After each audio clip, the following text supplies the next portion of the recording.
रुकन assembly BRS Jangaon P Rajeshwar Reddy ने तमाम किसानों के खर्च-ए-जात की माफ़ी का मुतालबा किया। उन्होंने इस बात पर जोर दिया है कि तमाम किसानों के 2 लाख रुपए तक के खर्च-ए-जात बगैर किसी शर्त के माफ़ किए जाएं और कर्जा माफ़ी स्कीम को तमाम पासबुक के हामिल किसानों तक वुसअत दी जाए। उन्होंने कहा है कि रियासती हुकूमत ने सिर्फ 6000 करोड़ रुपए के सरफे से इस स्कीम को नाफिज किया है, जबकि रैयतु भरोसा स्कीम के तहत काश्तकारी के लिए किसानों को इमदाद की फराहमी के खुसूस में 12,000 करोड़ रुपए की इजराई ज़ेर इल्तिवा है। वो आज तेलंगाना भवन में प्रेस कॉन्फ्रेंस से खिताब कर रहे थे। राजेश्वर रेड्डी ने कांग्रेस हुकूमत की जानिब से किसानों को नाकाफी इमदाद की फराहमी पर शदीद तनकीद की। उन्होंने कहा है कि खुद चीफ मिनिस्टर रेवंत रेड्डी की जानिब से जारी करदा एदाद-ओ-शुमार के मुताबिक रियासती हुकूमत ने कर्ज माफ़ी के खुसूस में सिर्फ 6,000 करोड़ रुपए दिए हैं।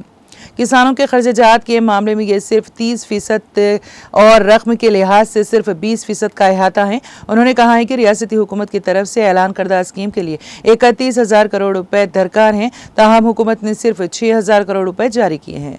BRS के रुकन असम्बली ने निशानदही की कि कांग्रेस ने रैयतु भरोसा स्कीम के तहत किसानों को फी एकड़ अराजी पर काश्तकारी के खुसूस में 7,500 रुपए की फराहमी का वादा किया था। इस लिहाज से 1.5 करोड़ एकड़ के लिए जुमला 12,500 करोड़ रुपए दरकार होते हैं।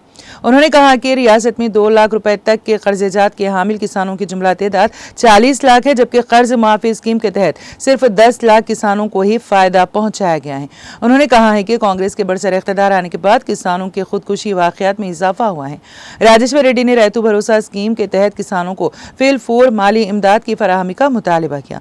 उन्होंने कहा है कि रेवंत रेड्डी और उनके काबीनी रफ़्क़ा झूठे वादों के जरिए किसानों को धोखा दे रहे हैं।